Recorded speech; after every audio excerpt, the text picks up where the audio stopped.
brilliant jurists for whom I had the privilege of serving as a law clerk at the outset of my legal career. U.S. District Judge Patty Saris in Massachusetts, U.S. Court of Appeals Judge Bruce Selya in Rhode Island, and last but certainly not least, Associate Justice Stephen Breyer of the Supreme Court of the United States. Justice Breyer, in particular, not only gave me the greatest job that any young lawyer could ever hope to have, but he also exemplified every day in every way that a Supreme Court justice can perform at the highest level of skill and integrity while also being guided by civility, grace, pragmatism, and generosity of spirit. Justice Breyer, the members of the Senate will decide if I fill your seat, but please know that I could never fill your shoes. To my dear family, those who are here with me now and those who are watching from home, I am forever indebted to you for your love and support. To my beloved husband, Patrick, thank you for being my rock today and every day for these past 26 years. I love you. To my daughters, Talia and Layla, you are the light of my life. Please know that whatever title I may hold or whatever job I may have, I will still be your mom. That will never change.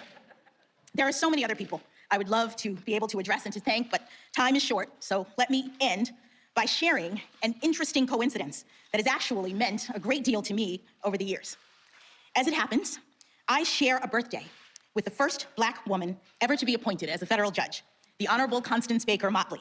We were born exactly 49 years to the day apart. Today, I proudly stand on Judge Motley's shoulders, sharing not only her birthday, but also her steadfast and courageous commitment to equal justice under law. Judge Motley's life and career has been a true inspiration to me as I have pursued this professional path.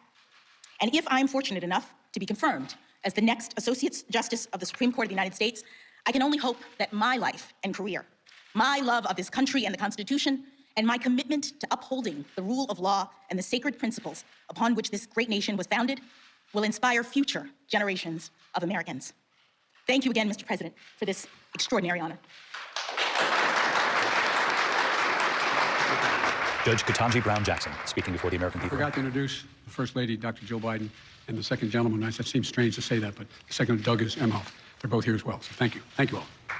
And there you have it. The President, the Vice President applauding the nominee, a nomination that makes history today, the first Black woman to be nominated to the high court in this land. Judge Jackson citing her faith, her loving family, her parents, who she said supported her, both public school teachers. Her father then went on to get a law degree and serve the very school where he was a teacher. She said undoubtedly they're watching from Florida, 54 years of marriage, and she said they're likely very proud of their daughter standing there at the White House today. Her husband, a surgeon, one of her two daughters there at the White House to watch the moment the president named his nominee before the American people. I want to bring in our senior White House correspondent, Mary Bruce. Mary, as you know, 2 years ago to the day, then candidate Joe Biden promised, if elected, he would nominate the first Black woman to the court.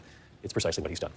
A campaign promise fulfilled to the American people here today. The president saying it is time the court look like America. I have to tell you, it is striking to see the president make an announcement like this with two Black women standing beside him like that. This president has made a pattern of elevating and promoting women and people of color, today being a very powerful example of that. If confirmed, Judge Jackson will be just the third African-American on the court, and it would bring almost parity to the court with 4 women and 5 men. It also strikes me that the president, in speaking about her record and her resume, he spoke as much about her qualifications as he did her character, her strong moral compass. For Joe Biden, it was important to pick a justice who understands how the law can impact Americans' daily lives. It's likely one of the reasons Judge Jackson's record as a public defender was appealing to him. Looking ahead, this president knows the fight to come well. As a former member of the Senate Judiciary Committee himself, he would welcome bipartisan support. He noted that Judge Jackson has received it in the past, but he knows he doesn't need it. This is about picking the most qualified person for the position, not necessarily someone who can get support from across the aisle, David.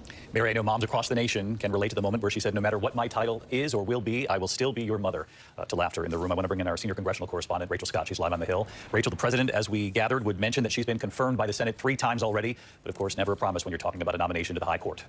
Exactly, David, and expect this to be a very tense and fierce confirmation battle here on Capitol Hill. Actually, 3 Republicans did support her confirmation to the D.C. Circuit, including Senator Lindsey Graham. We have heard from him already today, accusing her of being a pick of the radical left. We know that the Senate wants to move quickly on this, and the reality is that Democrats do not need the support of any Republicans in order to confirm Judge Jackson to the Supreme Court. Republicans lowered the threshold back in 2017. Democrats now have majority in the Senate. The vice president could cast the tie-breaking vote if needed. We know that Senator Dick Durbin, who chairs the Judiciary Committee, wants to move very quickly on this, hoping to get this all wrapped up by Easter. And I just want to take a moment again to just acknowledge the history that we are watching unfolding right now. 115 Supreme Court justices, 108 have been white men. There has never in our nation's history been a Black woman nominated to the court. Jackson is a descendant of slaves. She could soon serve on the Supreme Court that once said that people of African descent in this country are not American citizens. Today, she is cementing her place in history, David. No question about that. And as you point out, Rachel, the previous votes in support of her from Susan Collins, Lisa Murkowski, Lindsey Graham.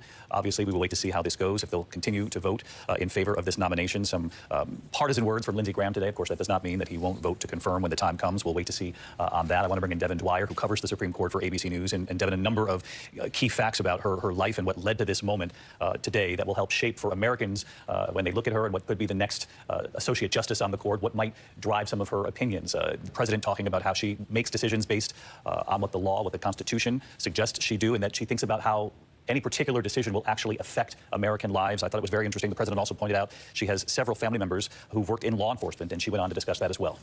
Yeah, no question, David. This is a historic pick on race and gender, but also on experience and perspective. There's never been a public defender on the Supreme Court before, someone who has this much criminal defense experience of everyday Americans who go into the legal system, can't afford an attorney on their own. The President clearly prizing that. She's been described to me as a pragmatist, a consensus builder. Those you know on a conservative court, doing that as a junior justice will be a tall task. Devin Dwyer, who covers the court for us. Devin, thank you. Again, President Biden making history today, nominating the first black woman to the Supreme Court. Judge Ketanji Brown Jackson, if confirmed, would be the first black woman on the high court in its 232-year history. Our coverage continues on ABC News Live, abcnews.com. I'll be back with the entire team for World News Tonight with much more on this nomination, the history made today, and, of course, the unfolding situation overseas involving Russia and Ukraine. I'm David Muir in New York. We'll see you a short time from now. Good day.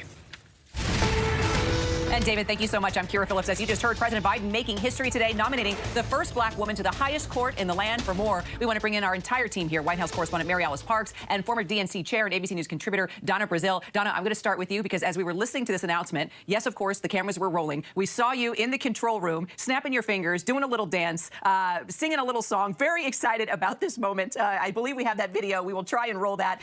Let's take a look.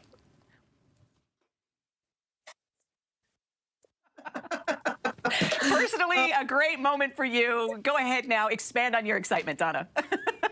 Mary, Kira, you all will understand. I'm also Auntie Donna, and I was texting my niece who just graduated from law school 2 years ago. My family can trace our history for over 400 years in the United States of America. But in 2020, for the first time, we were excited to see Breonna Golden become our first lawyer. Today, Breonna can now think about clerking, not just as she has done in Louisiana and Texas, but also to be a clerk for a Supreme Court justice, and maybe one day she can be on that court.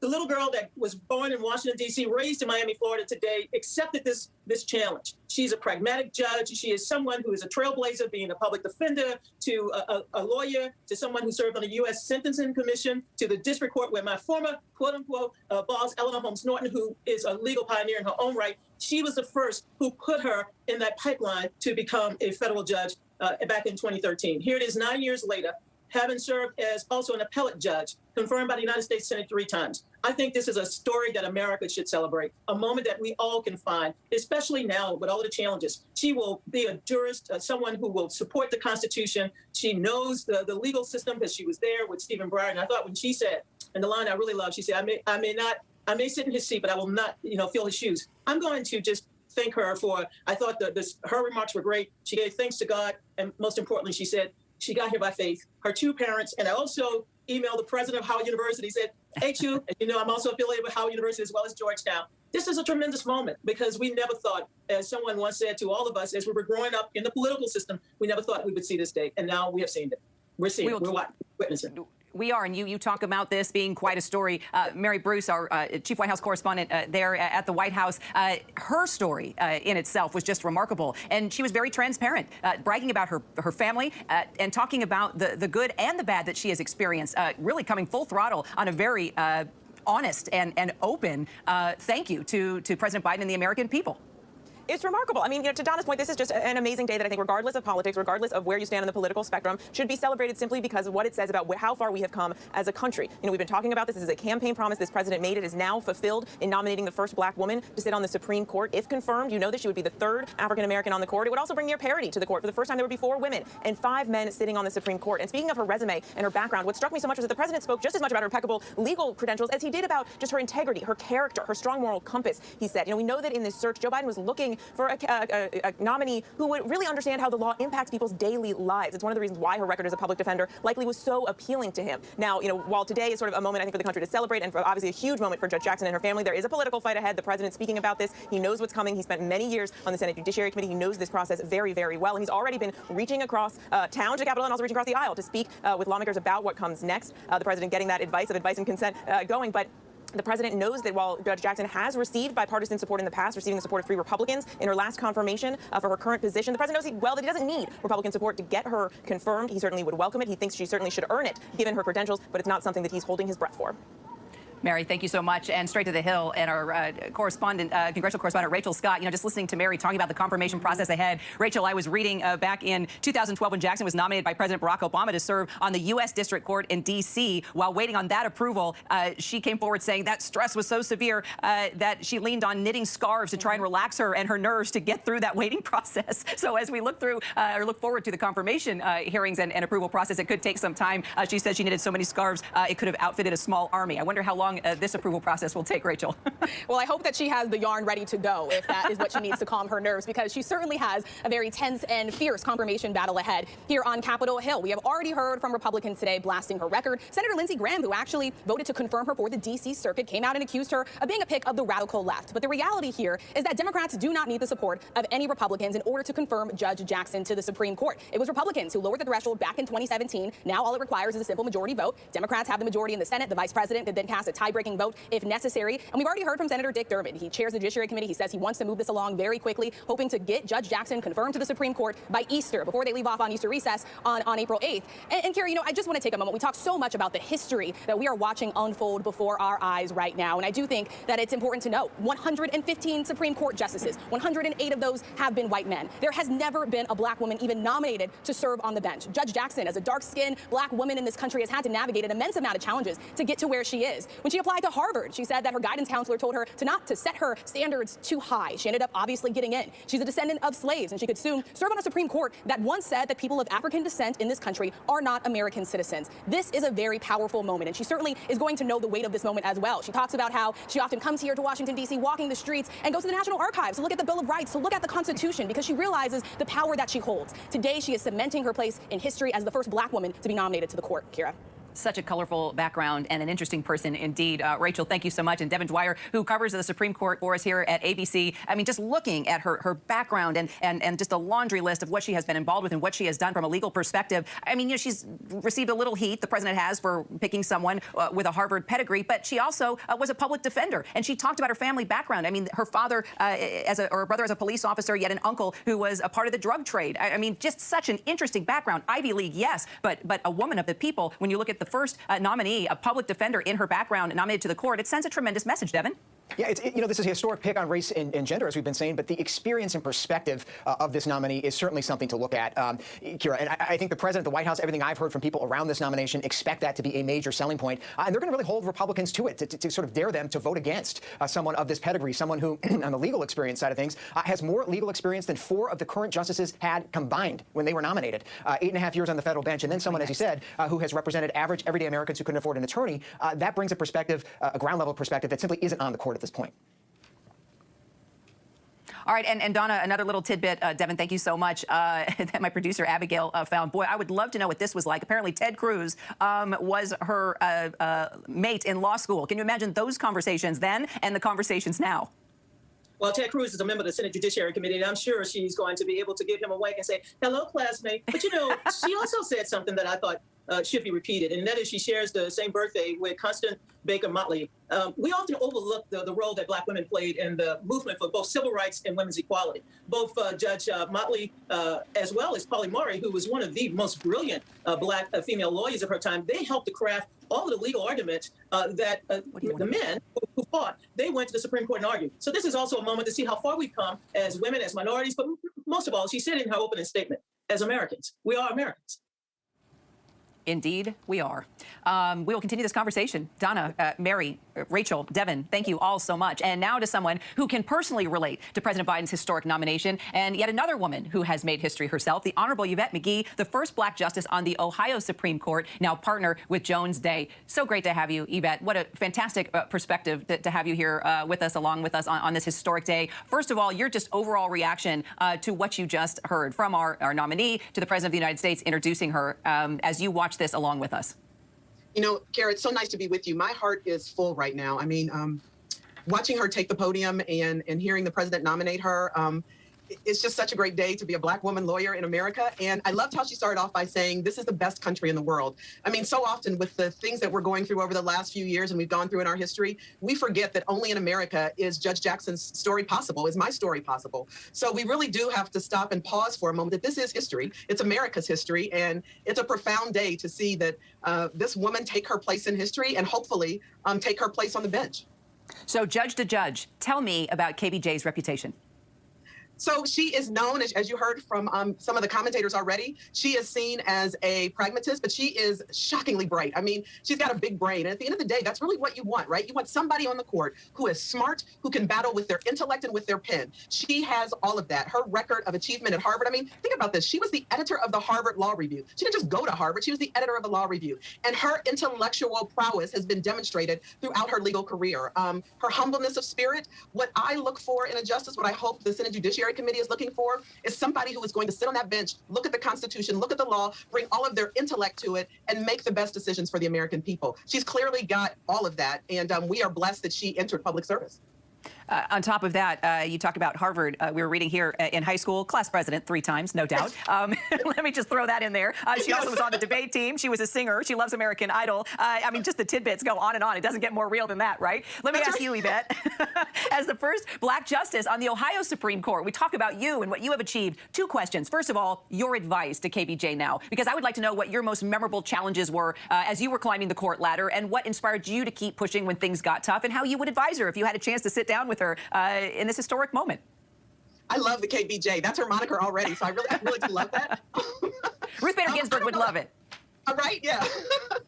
I think what she knows and what I say to every woman who's taking on that kind of leadership position is you never forget who you are. And that came through very clearly in her remarks. She has a supportive husband who's also a busy professional. She knows she is the mother to her children. She knows her family. When you go through these moments, and she is going to be challenged. I remember when Governor Strickland talked with me about joining the Ohio Supreme Court. I remember the Chamber of Commerce when they were looking at my record. I walked into their meeting and I said, look, if you looked at my background and you didn't see the D beside my name, you would be enthusiastically supporting me. And I don't know if we can get there in this country in this moment, but I think if we could just remove that she's appointed by President Biden, look at her credentials, look at her career, there's no way to say she is not qualified for this. So what I would say to her is, you got this, girl. You've been here before.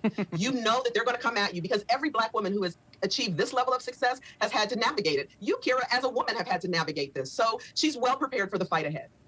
Yeah, it's interesting. I mean, clearly my situation is far different from you and also KBJ, but I do remember in journalism school, it was all white men. I mean, I was considered somebody that was breaking the glass ceiling, and I saw very few women of color. I can actually just think of one that was in my journalism school. So, you know, I guess as women, we can all relate to these historic moments in different ways, right? And so as you think about the struggles ahead still for KBJ, why do you think this took so long? Why do you think this nomination finally happened?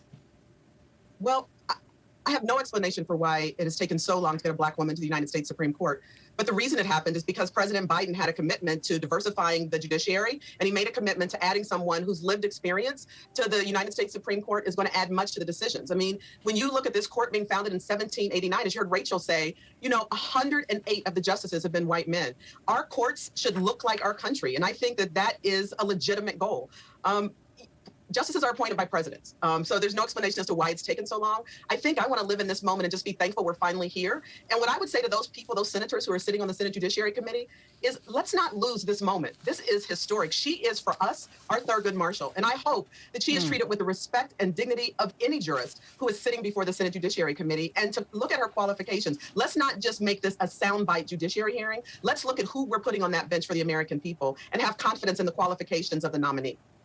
Amen to that. Final question while I have you. As for the first cases that she will be a part of, what will you be paying attention to? I think for her first case, I'm going to be paying attention to the questions she asks, her temperament, and then I'm going to read what she writes. As I said earlier, you know, the power of this position is you argue with your intellect and with your pen. She has demonstrated in her past decisions, she does not shy away from controversy. She is confident enough to apply the law as she sees it. I expect she will try to build coalitions. She may not always be successful, but she won't shy away from saying what needs to be said and to stating the law as she interprets it. So I am anxious to read her first decisions if she is confirmed as a justice of the United States Supreme Court. Well, I hope, Yvette McGee-Brown, that you will come back and talk with us again.